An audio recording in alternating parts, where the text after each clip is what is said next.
दोस्तों नमस्कार। 4 PM गुजरात में आप सबका बहुत बहुत स्वागत है। मैं हूं आपका दोस्त मयूर जानी।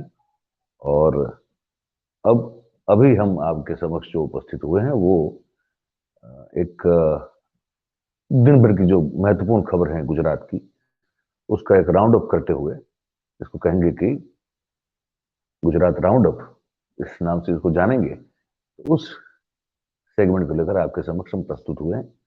तो दिन भर में आज जो महत्वपूर्ण घटनाएं हुई है, क्योंकि आपको पता है हमने दोपहर के कार्यक्रम में बताया था आपको खबर गुजरात में कि 2 दिन जो है लगातार शनिवार और रविवार राज्य में त्योहार का मौसम रहा, छुट्टियां रही। और पतंग उड़ाते समय क्या क्या हुआ, कितने लोगों की जान गई गला कटने से, उस डोरी से। तो ये भी हमने सबका आपको बताया। ठंड का क्या माहौल है गुजरात में और कब कब निकल रही है हमारे यहाँ गुजरातियों की, ये भी हमने आपको बताया। पर दिन भर अब जब पूरा हो चुका है, आज ऑलमोस्ट ऑलमोस्ट कुछ अब है नहीं कुछ, तो हमने जो कुछ आपके लिए अपडेट ढूंढ के निकाले हैं कि आपको बताना जरूरी है, तो ये बता देते हैं आपको।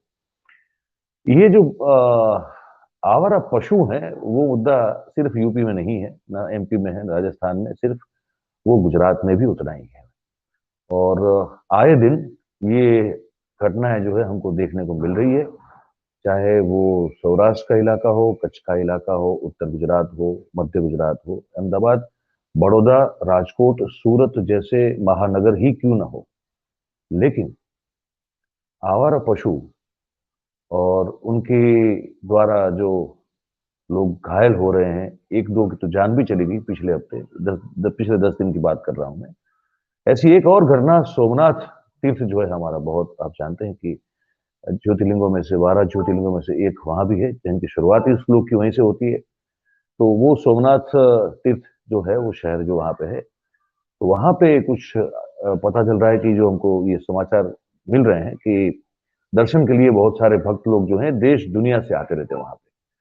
और वहीं ऐसी उसी तरह एक कोई एक दंपति था, पति पत्नी थे, वहां दर्शन के लिए आए थे महादेव के। और कहीं सड़क पे लगी हुई जो टपरी होती है चाय की, वहां वो चाय पी रहे थे। और चाय पी रहे थे तो उसी दौरान जो है एक बताया जा रहा है कि एक पशु तो था, वो आया बिल्कुल जबरदस्त स्पीड में, बहुत तेज गति से, और उनको जो है वो उठा के फेंक दिया। तो दोनों को लगभग 5 फुट के ऊपर उछाला अपने सिंग से उठा के, और फिर फेंक दिया उनको बहुत दूर तक। और उससे पहले उनको जो है घसीटता हुआ लेके गया। तो दोनों की स्थिति जो है वो घायल बताई जा रही है बहुत।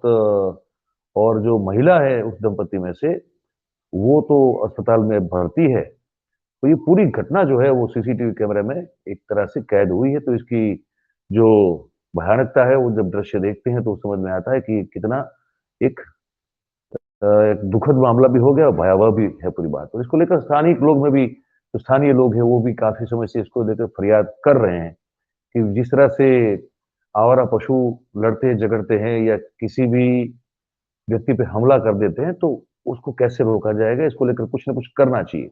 अब दूसरी ओर जब सरकार ने इस मामले में एक बिल अमेंडमेंट पास करने की कोशिश की थी, तो हमारे जो पशुपालक भाई हैं वो सब नाराज हो गए। उनका फिर कहना था कि आप अगर शहर की सीमाएं बढ़ाते जाएंगे, तो हम तो पशुपालक हैं, हम तो हमेशा शहर के बाहर ही रहते हैं, लेकिन जब आप अपने शहर की सीमाओं को बढ़ा देते हैं और हमारे इलाके को भी आप अंदर जब समाविष्ट कर लेते हैं, तो फिर हम कहाँ जाए।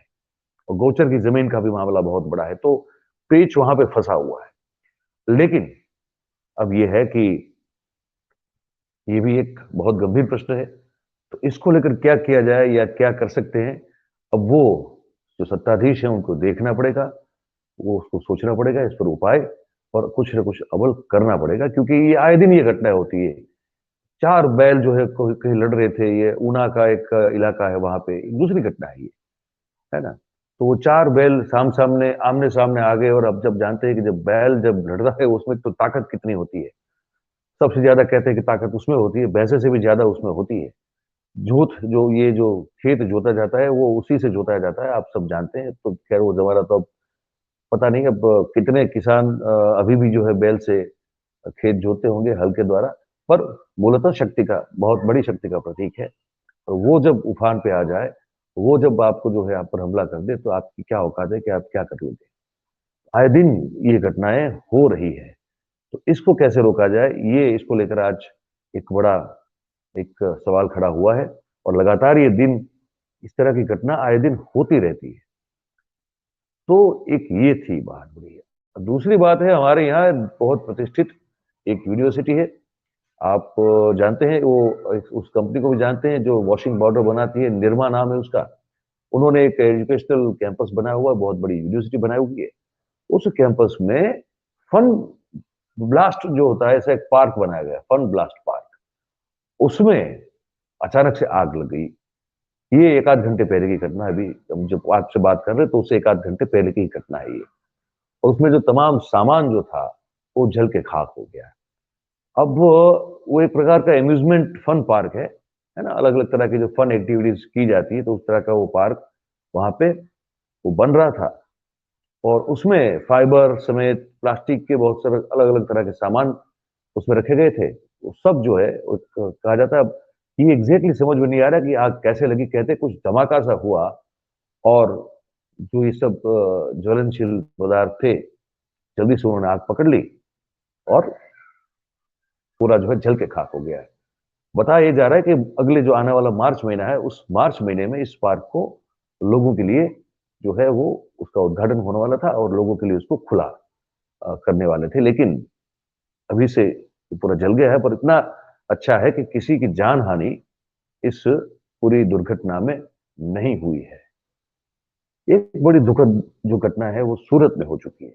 एक बेचारा जो दिन की दहाड़ी कमाने वाला व्यक्ति सूरत में, वो नहीं होता है, वो बलून जो है वो गैस से भर के जो है बलून वो बना के फिर बेच देते हैं।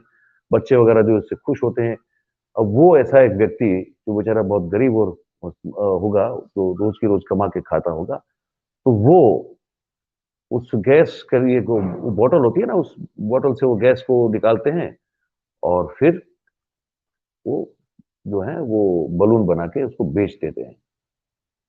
उस व्यक्ति ने जब वो ये क्रिया कर रहा था, शाम की बात है सूरत में, तो तभी जो है कुछ प्रेशर की प्रॉब्लम हुई, और उस गैस की बोतल धमाके से वो फूटी। तो उसके साथ साथ प्रचंड बॉम्ब विस्फोट जैसी एक घटना हो गई। और साथ में जो व्यक्ति था, जो वो बलून बना के इसको बेच रहा था, उसके शरीर के चीथड़े हो गए।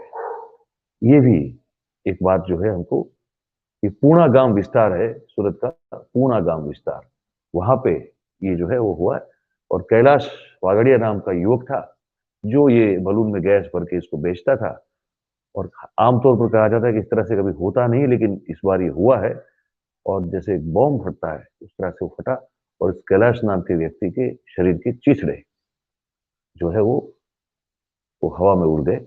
ये भी एक बड़ी दुखद और गंभीर घटना उत्तरायण के पर्व के दिन ही वहां पे हुई है ना। बाकी तुमने कारोबारी वाला मामला बताया कि बीजेपी की कारोबारी शुरू हो चुकी है। गुजरात से लोग जो गए हैं वो गए, मुख्यमंत्री भी गए हैं, सीआर पाटिल भी हैं, और भी हैं कुछ लोग।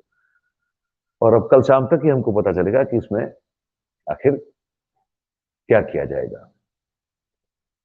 तो एक इसके साथ साथ जो बड़ी गंभीर और एक घटना हुई, इसको बताना जरूरी है। लगातार गुजरात में घट रहा है, पिछले कम से कम 1.5 साल हो गया देख रहे हैं इसको हम। ये है कि ड्रग्स का कारोबार, ड्रग्स का उत्पादन, मैन्युफैक्चरिंग, नशीले पदार्थ की बात कर रहा हूं मैं। ड्रग मतलब वो जो दवाई वाला ड्रग नहीं कह रहा हूं। नशे की जो नशीले पदार्थ होते हैं उसका ट्रेडिंग भी बहुत जोरों से हो रहा है। कोर्ट पे आपने देखा कितनी बार, हमने ये खबर पढ़ी है, हमने आप तक पहुंचाई भी है कि कितने कितने हजार करोड़ के कंसाइनमेंट पकड़े गए। अच्छा, हमारे यहाँ फिर उसके बाद ये नया जो है देखने को मिला कि लोग जो हैं केमिकल फैक्ट्रीज की तरह उसको अब ड्रग बनाने वाली फैक्ट्रीज भी बना रहे हैं। तो ऐसी एक बड़ी घटना आज की, अभी की 2 घंटे पहले की, मैं आपको बता रहा हूं। ये है कि बड़ौदा, अब ये बड़ौदा के आसपास बहुत मिल रहा है ये। तो ये खबर है कि बड़ौदा शहर के नजदीक जो एक सिंधरोड करके जगह है, जो बड़ी प्राकृतिक स्थल माना जाता है उसको, नैसर्गिक स्थान है, लोग उसमें वहां घूमने के लिए भी जाते हैं। तो वहां पे 700 करोड़ रुपए की ड्रग्स की फैक्ट्री को पकड़ा गया है। 700 करोड़ रुपया, इतना ड्रग, है ना। और अहमदाबाद एटीएस ने आज जो है उसके उस मामले में वो जो पकड़ा गया, तो ये घटना अब हम पहले भी बता चुके हैं, हो चुकी है। उस घटना में अब जब एटीएस ने आरोपी जो था उसको साथ में रख के फिर से रेड लगाई, तो ड्रग्स के रॉ मटेरियल के 12 जो बड़े बड़े वो टिन होते हैं, बड़े बड़े जो डिब्बे होते हैं प्लास्टिक के, वो पकड़े हैं आज। तो जो हमको खबर भेजी गई है बड़ौदा से, ये अगर आपको हम बताएं पढ़ के, तो पुलिस ने बड़ौदा के सयाजीगंज विस्तार में आनंद अपार्टमेंट में रेड की जब, तो ड्रग्स के रॉ मटेरियल के 12 बड़े प्लास्टिक के बड़े बड़े डिब्बे जिसको कहते हैं, वो जब्त किए। और राजू राजपूत, योगेश तड़वी, अनिल परमार की गिरफ्तारी की है। तो उन्हीं को लेके ये रेड जो है वो पुलिस ने की है। और उनका ये मानना है पुलिस का कि ऐसे बहुत सारे स्थल है जहां पे इस तरह से ड्रग्स को है, जो रॉ मटेरियल है उसको छुपाया गया है। तो एक ये घटना भी है। इसको एक उस एंगल से भी इसकी जांच हो रही है कि क्या इसका कोई टेररिस्ट कनेक्शन तो नहीं है। तो इस पर भी एक बात जो है उस तरह से उसी एंगल से उसको देखा जा रहा है। और भी बहुत सारे इसमें लोग इन्वॉल्व हैं। 5 लोगों को पकड़ा गया है, लेकिन अभी भी कुछ ऐसे लोग हैं जो पर्दे के पीछे, उनको गिरफ्त में लाने की कोशिश भी एटीएस जो है वो, एंटी टेररिस्ट स्क्वाड जो है वो कर रही है। तो एक ये बड़ी एक जो चिंताजनक बात है पर जो हो रही है वो ये है। और एक बात अगर आपको बताएं तो ब्याजखोरों को लेकर हमने आपसे बात की थी कि भाई पुलिस ने सख्त कानून और सख्त कार्रवाई करना शुरू कर दिया। गृह राज्य मंत्री हर्ष संघवी साहब ने कहा कि किसी को छोड़ेंगे नहीं। बहुत अच्छी बात है, ठीक है। लेकिन अब हो क्या रहा है कि एक व्यक्ति ने अभी हाल ही में 50 वो गोली खा ली, नींद की गोली। और किस किस कारण खा ली, तो वो जो ब्याजखोर जिससे उसने पैसा लिया था, वो उनको इतना टॉर्चर कर रहे थे, इतना टॉर्चर कर रहे थे, उन्होंने एक वीडियो बनाया अपना और कहा, वीडियो बना के हाथ जोड़ के बड़ी दयनीय मुद्रा में उन्होंने बात की। वीडियो उसने सोशल मीडिया पे डाला और फिर वो गोली खा के वो सो गए। पर वो उनको टाइम पे जो अस्पताल पे लेके जाया गया तो वो बच गए। तो वो बेसिकली भाई साहब जो हैं वो जमीन की दलाली करते हैं, ठीक है। और ये किस्सा जो है ये कहता है कि ये भाई साहब ने कुछ 8 अलग अलग व्यक्तियों से कुल मिला के 10 करोड़ से भी थोड़े ज्यादा रुपए ब्याज पे लिए थे। और थोड़ी ही जो रकम है, राशि है, वो चुकाना बाकी था। लेकिन जिनसे उन्होंने पैसा लिया था उन्होंने कहा कि नहीं नहीं भाई, तुमको तो अभी हमको बहुत कुछ और पैसा देना है, ये जो तुम हिसाब हमको बता रहे हो हम उसको नहीं मानते, हमारे हिसाब से तो हिसाब कुछ और बनता है और तुमको अभी हमको और करोड़ रुपए देना है। तो राकेश शाह नाम के व्यक्ति हैं ये, और जमीन दलाली का काम करते हैं। तो 1.5% ब्याज पे उनको पैसा मिला था। 1.5% ब्याज डिसाइड किया गया था। और उसके बाद ब्याजखोरों ने कहा कि नहीं है, 1.5% कोई थोड़ी पैसे देता है आपको भाई, तब तो वो तो फिर बैंक भी नहीं देती, आप हम कैसे देंगे आपको, तो हम तो आपको 10% पे देंगे। तो अब जो है शर्त, अब ये रिवाइज हो चुकी है, 1.5% नहीं देना आपको, बतौर इंटरेस्ट आपको हमें 10% देना है, ये कहा। और अगर देरी हो गई तो 1% की पेनल्टी चार्ज लगेगा, 1% का पेनल्टी चार्ज। देखिए, तो ये तय हो, फिर उन्होंने जबरदस्ती तय करवाया। और कहा जाता है, राकेश भाई का कहना है कि उन्होंने इस शर्त को भी ऑलमोस्ट ऑलमोस्ट पूरा कर दिया था, बहुत थोड़े पैसे बाकी रहे थे। लेकिन फिर भी जो है साहब ने जिन जिन लोगों से उन्होंने ब्याज पे पैसा लिया था, उन्होंने कहा कि नहीं भाई, तुम्हारा हिसाब सही नहीं है, हमारा हिसाब सही है। हम कह रहे हैं कि अभी इतने पैसे बाकी हैं, तो फिर उतने ही पैसे आपको चुकाने पड़ेंगे। और उस प्रेशर से, उस टॉर्चर से तंग आकर, थक कर राकेश शाह साहब ने एक वीडियो बनाया। उसके बाद फिर वो उन्होंने नींद की गोली खा ली और उनको फिर अस्पताल में लेके जाया गया और वहां भर्ती किया गया। अच्छा, उसमें से एक ब्याजखोर उस अस्पताल में भी पहुंचा जहां वो दाखिल थे, एडमिट थे, और उन्होंने कहा कि अब तो तू बच गया है, तो तेरी किडनी और तेरा लीवर बेच के भी हम पैसे तो तुमसे उगलवाएंगे। ये हो रहा है। ठीक है। तो अब इनके खिलाफ पुलिस में फरियाद दाखिल कर दी गई है, दर्ज कर दी गई है। और अब देखते हैं कि जो पुलिस कह रही है कि हम ब्याजखोरों की हालत खराब कर देंगे, तो अब इस लोगों की हालत कितनी खराब करते हैं ये अब देखना होगा। और सिर्फ अहमदाबाद में 12 जनवरी के दिन ब्याजखोरी के मामले में 12 एफआईआर जो है वो दर्ज कर दी गई है। ये भी आपको है। इससे पहले 50 ब्याजखोरों के खिलाफ गुने जो एफआईआर दर्ज हुई थी, उनमें से 19 पकड़े गए हैं, बाकी सब फरार हैं या अब तक पकड़े नहीं गए। और एक हफ्ते में 28 लोक दरबार, पुलिस के द्वारा लोक दरबार, जिसमें लोगों की सुनवाई होती है, वो पुलिस के बड़े अफसर सीनियर अफसर वहां बैठे होते हैं, वो भी कर दी गई है।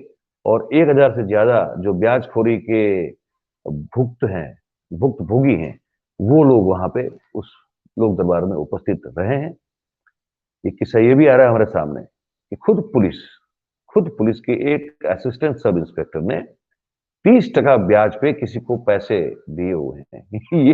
ये फरियाद भी आई है। ठीक है। तो सुमन जोशी करके है महिला, नारोल पुलिस स्टेशन में एएसआई के तौर पर जो वो अपनी फर्ज बजा वो है वहां पे अपना फर्ज बजा रही है। 7 लाख रुपया, 30%, 30% ब्याज पे 7 लाख रुपया उन्होंने जो है वो लैंड किया था किसी को, तो उनके खिलाफ ये हुआ है। तो अगर सिर्फ अहमदाबाद की बात करें तो अहमदाबाद में पुलिस डिपार्टमेंट के हिसाब से, व्यवस्था के हिसाब से देखें तो 7 जोन बनते हैं, जोन 1 से लेके जोन 7 तक। तो इसमें अब तक जो है मैं आपको बताऊं कि जोन 4 को छोड़ के हर एक में ब्याजखोरी को लेकर जो है एफआईआर दर्ज हुई है। जोन 1 में 2 है, जोन 2 में 1 है, जोन 3 में 2 है, जोन 5 में 5 है, जोन 6 में 10 है, और जोन 7 जो है उसमें 4 एफआईआर ब्याजखोरी करने वालों के खिलाफ दर्ज की गई है। तो ये भी हमको लगा कि आपको एक बात बताने की जरूरत है, तो हमने आपको बताई। दूसरी बात जो हमको आपको बिल्कुल बताना चाहिए वो ये है कि आपको पता होगा गिर सोमनाथ के एक कांग्रेस के जो बहुत गिने चुने विधायक अब चुन के आए, उनमें से एक है विमल चुडासमा साहब। तो विमल चुडासमा साहब जब 8 तारीख को परिणाम घोषित हुआ और उसके बाद जब उन्होंने अपने मतदाताओं का आभार व्यक्त करने के लिए जब वो रैली की थी वहां पे, तो उन्होंने बड़े जुस्से में, बड़े दमखम के साथ कहा था कि मैं अकेला ही काफी हूं पूरी भारतीय जनता पार्टी को विधानसभा में जवाब देने के लिए, और मैं हूं तो कांग्रेस को भी मतलब कोई ऐसा समझने की जरूरत नहीं है कि अब हमारी संख्या कम है। शेर का बच्चा एक ही होता है लेकिन सब पे भारी होता है, ऐसा सब कुछ फिल्मी डायलॉग उन्होंने बहुत बढ़िया बोल दिए थे। अब उनका जो सुर है वो बदल गया है भाई साहब। अब जो ये एक दिन पहले वहां पे एक सभा हुई थी, उन्हीं का सत्कार कार्यक्रम था। कोली समाज से वो आते हैं और कोली समाज की संख्या वहां पे बहुत अधिक है। तो अब उस कार्यक्रम में जो एक दिन हुआ है उसमें विमल चुडासमा साहब, कांग्रेस के विधायक, 1 आउट ऑफ 17 जो है, वो कहते हैं कि भाई मैं कांग्रेस पार्टी का नहीं, मैं अपने कोली समाज का होके रहना चाहता हूं।